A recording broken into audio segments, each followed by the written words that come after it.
In this video, we're going over a recent collection acquisition that I made that really is the perfect collection purchase. Everything from the valuation of the collection to the way the books were shipped to the books in the collection. I'm just absolutely thrilled about this. So in this video, we're going to talk about all the things that went right, and we're also going to take a look at the highlights from this collection. But before we do, we always have that monthly giveaway here on the YouTube channel. If you subscribe, comment, and like, and if you head over to brycecomics.com, you sign up for the newsletter, you get first access to new collections like this one, first notification of when new slabs are listed, and you also get entered to win a free slab each and every month. And then of course follow me on Whatnot, where you're going to see a lot of these great books starting at $1.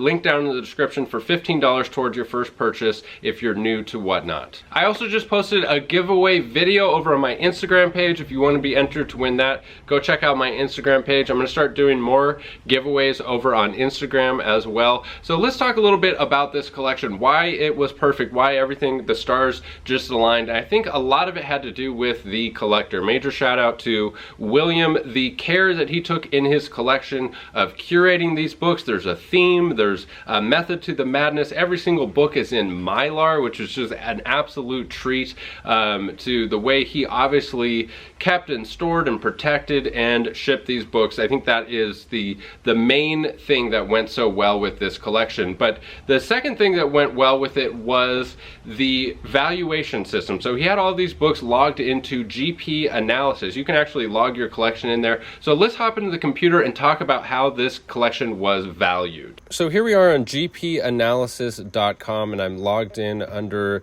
the seller's profile, William, and you can actually log your entire collection here in GPA. And this is my preferred method for valuing a collection. This is the first time that I've ever actually bought a collection based on this.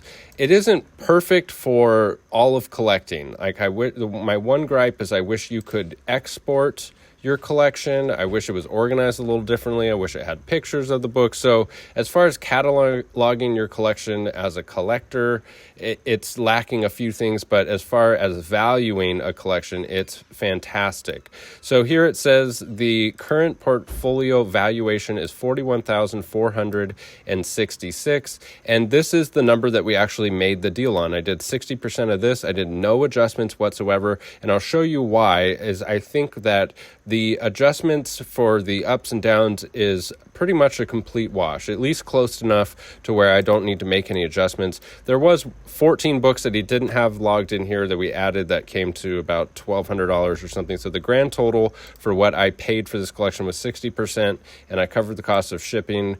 So the 60% came to $25,644, and the shipping came to about $800. I used a premium service to minimize damages in transit, and it was perfect, zero damage. So I'm happy to pay a little bit extra for shipping just to get them here faster and safer and less handling. So here you can see it breaks down the books that you have by title, and you can click into the title and see the book. So I want to show you an example. So when I go to check the collection in, I could just go by title, and if you pack it by title, it's really easy to check everything in. So here's a good example of one that was over, and I'll see if I can find an example of one that was under. So this one I think is a little bit overvalued. So the way they do this valuation is it takes the average of the last 30 days, and that's the valuation. If there is no average for the last 30 days, it does the average for the last 90 days and puts that as the valuation. If there is no 90 day and there just hasn't been a sale in a long time, it puts the value as the last sale. So if the last sale was 3 years ago, that's when you really are going to have to check the valuation and make adjustments. However, for most books, there are sales within the last 30 and 90 days. And so for most books, this is a great system to do it. This is an example where it wasn't so great because the last sale was $1,200 for this book. And as you can see, that was sky high. That was higher than it's ever been in history. And it seems to be like a bit of an anomaly high. The sale before that was $452, which seems like an anomaly low. The sale here was $900. This is a beautiful, beautiful book, a 9.6 Avengers 58. Here's a 9.6 white that sold on Heritage for $900. So I would probably list this at $900. The last sale was $1,200, but I would probably list it at $900. So this is one that I'm probably going to take about a $300 loss on. But if we go over here to a different title and look at Batman, I believe there's some examples where it goes the other way, and I think it makes kind of a wash. So here's one that has, the last sale was in May of 2022. I think that's also probably a little high. That's right during the peak of the boom, so I would probably list it below this. So this was one that's a little bit over. Here's one where the last sale for a 2.5 for Batman 108, the last sale was in August of 2020, and look at, there's hardly any sales of this. I think this is low. It's probably, I'd have to look it up, but I think it's definitely worth more than $62. Here's one where the last sale was in April. Since there is no 90-day average, it just went with that, $315. I think that's a fair price for this book. When you're talking about, 12 cent, 10 cent Batman, there's less fluctuation in recent months. Here's one where the valuation is $1,800, but the last sale was $2,200. So the 90-day average is what it went with. So it goes with the 30-day average first. If there is no 30-day average, it goes with the 90-day average. If there is no 90-day average, it goes with the last sale. So in this sense, it went with $1,800.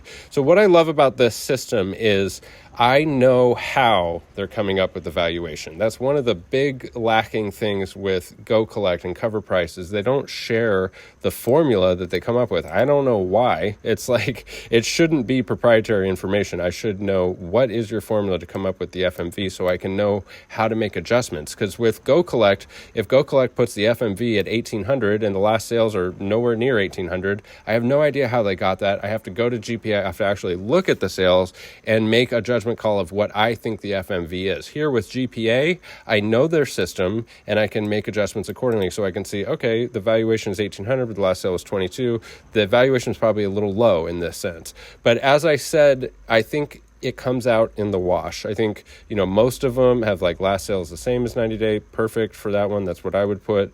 This one, the last sale was 2018. That's definitely going to be a little bit low. Maybe quite a bit low.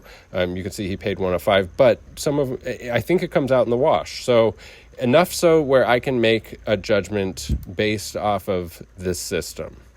So now I have this collection broken up into books that are going to go to the website first and then books that are going to go to Whatnot first. So I want to show you a little example of what I'm going to bring to Whatnot. So all of these books here, 6 boxes from the collection are going to go directly to Whatnot. A lot of really great stuff that's going to start at $1. Everything's in Mylar. Something's Killing the Children 2 in a 9.8, the Virgin cover, a bunch of Bronze Age Spidey. And if you actually go to my Whatnot, there's a link down in the description of this video.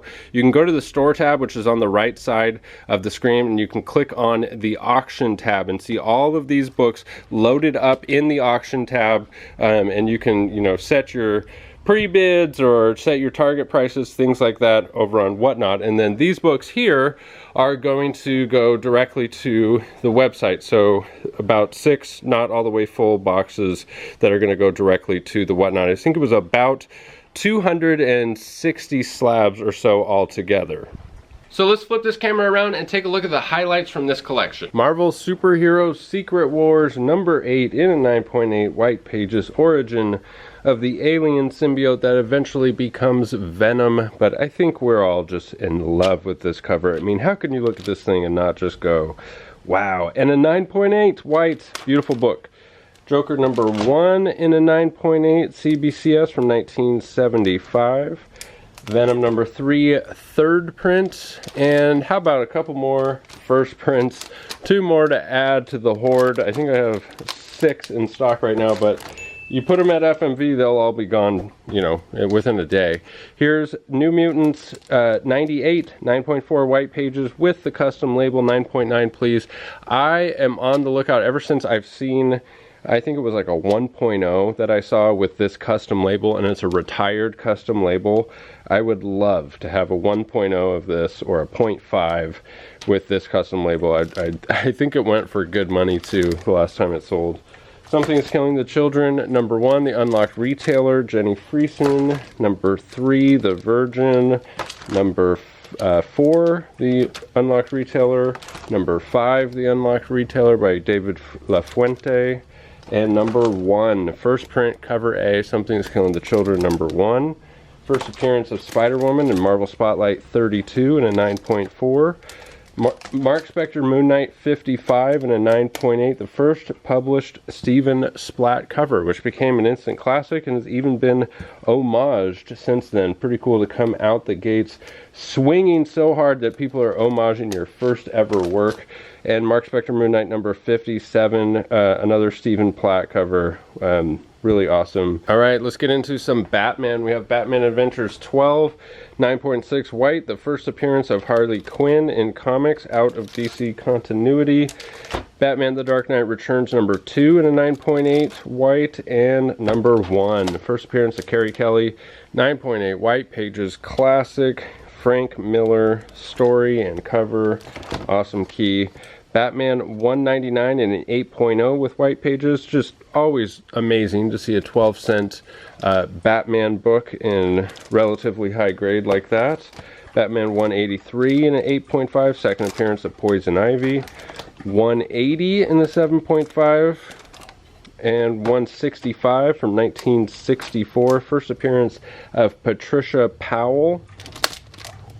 Batman 155 and an 8.0, the first Silver Age appearance of the Penguin. Batman 655 and a 9.8, the first appearance of Damian in cameo. And 635, the first Jason Todd as the Red Hood. 567, the first appearance of Batgirl. Batman 423, first print, 9.0 white pages, classic Todd McFarlane art. Batman number 2, I pulled this just to see what it's worth, a Jim Lee variant cover for number 2 from 2011. Batman 138, full page ad for Brave and the Bold number 34.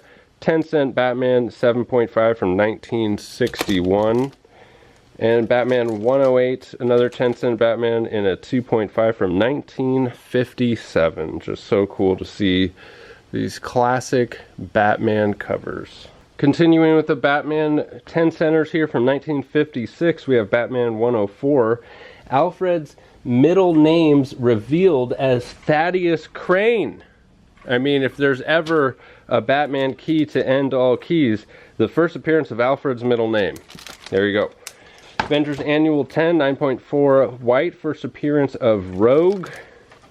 Avengers 197 and 9.6, origin first full appearance of Taskmaster, newsstand edition.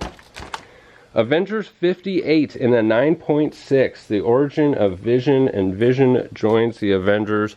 Such a beautiful high-grade copy from 1968. Batman 227 in a 7.0, classic Neil Adams cover. Just one of the greatest Batman covers of all time. Homaged to make another one of the greatest Batman covers of all time. Batman 313, the first appearance of Tim Fox. 206 from 1968. Look at the cover art on this by Irv Novick. Irv Novick has some amazing Batman covers that you're going to see here. Like this one. Batman 204, 9.0 with white pages. What a great cover. What a great book. I mean, look at that dark cover. To see it in such high grade like this, a real treat. 12 center from 1968.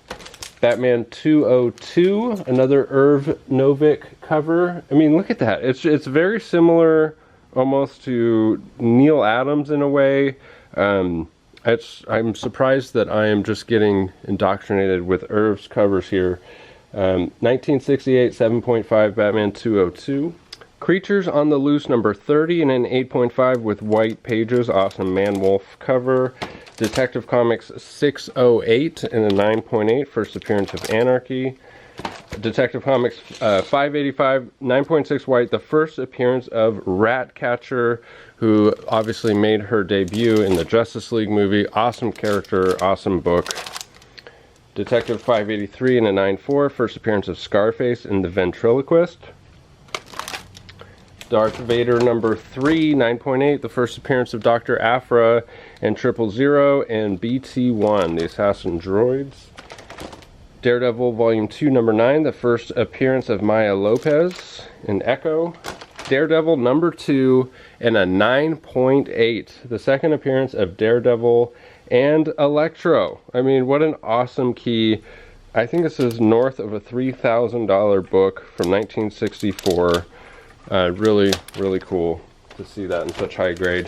Submariner number 5 in a 6.5, origin and first appearance of Tiger Shark. Venom Lethal Protector number 1 with the custom label.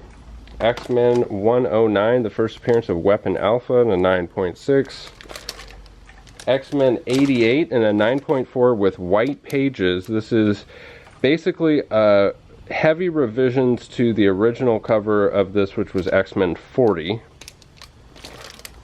And X-Men 86, 9.6 white pages from 1974. X-Men 75 from 1972. New Mutants 87 in a 9.4 white, the first appearance of Cable. Savage She-Hulk number 1, origin first appearance of She-Hulk. Rom 31, 9.6 white, the second appearance of Rogue. Daredevil number 5 from 1964. I've always loved this cover by Jack Kirby and Wally Wood. Friendly Neighborhood Spider-Man number 6, 9.8 with the custom label. First appearance of El Muerto, the Luchador. And 2 copies of that. Fear number 27 in a 9.4 white pages. Fantastic Four 135 and a 9.6 white pages. Number 244 and a 9.4 white pages. Newsstand edition. Frankie Ray becomes Nova. Beautiful, beautiful cover by John Byrne. X-Men 125 in 1979, 9.4 white pages. First appearance of Mutant X, also known as Proteus. X-Men 130 in a 9.4, first appearance of Dazzler. X-Men 129 in 9.4 white, first appearance of Kitty Pryde, the White Queen, and Sebastian Shaw. X-Men 127 in a 9.6 white pages, and X-Men 140 in a 9.6 white pages. Justice League number 10, this is the sketch cover from 2012 by Jim Lee. I'm sure it's a incentive cover. ASM 252, 9.4 white pages, newsstand edition, ties with Marvel Team Up 141 for the first appearance of the black costume. All new Marvel Now .1 number 1, the first full appearance of the new Miss Marvel and Kamala Khan, 9.6. Advanced Dungeons and Dragons number 1. ASM 4, Cindy Moon becomes Silk. Amazing Spider-Man 101, first appearance of Morbius, 6.5. Amazing Spider-Man 1, this is a hidden gem variant from 2022. I wanted to see what the ratio was on this. Marcus, if you can put that up on the screen. Amazing Spider-Man 95 in an 8.0, white pages. 92, 9.0 white. 83, 7.0 white. This is the first appearance of Schemer and Vanessa Fisk. 51 in a 6.5, the second appearance of the Kingpin. 194 in a 9.4 white pages with the custom label, first appearance of the Black Cat. 195 in a 9.6. 107 in a 9.6 white. Fear 25 in a 9.2 white. And I love this because it says, you always kill the one you love. Well, I don't know if I would take that as dating advice, you guys. New Teen Titans number 2 in a 7.5 white, the first appearance of Deathstroke the Terminator, and the first appearance of Trigon and Cameo. Incredible Hulk 162 in a 9.4, first appearance of the Wendigo. World's Finest 173, Batman dresses as Two-Face in story, and this predates Batman 234, which is the first Silver Age appearance of Two-Face. So there you go. X Factor 6 in the 9.6 white, first full appearance of Apocalypse, and Batman 609, the first appearance of Tommy Elliott Hush, and this classic Jim Lee cover. House of Slaughter number 1. This is the 1 in 500 retailer incentive by Del Mundo. Nyx number 3, the first appearance of X-23 in a 9.8. Miss Marvel number 16, 9.4 white, the first appearance of Mystique in Cameo. Miss Marvel 1 in a 9.6 white, the first Carol Danvers as the new Miss Marvel. Moon Knight, Black, White, and Blood #1, Jeff DeCall, just a stunning variant, as per usual, by Jeff DeCall. New Mutants Annual #2, the first U.S. appearance of Psylocke, 9/6. Grimm #1, this is the 1 in 50 Del Mundo variant cover. Or actually, this might be the 1 in 75. And then we have the 1 in 100 Jenny Friesen Virgin Edition for Grimm #1. Fantastic Four #81 and 8/5 with the custom label. FF67, the origin and first appearance of him in cameo, 8.5 white pages. Fantastic Four #22 from 1964 with the custom label. Second appearance of the Mole Man, and Sue Storm gains more powers. Eternals #1 in a 9/6 white, origin first appearance of the Eternals. Fantastic Four #97, 9.6 white pages from 1970. I love this cover with Franklin on the cover there. Stan Lee story, Jack Kirby cover.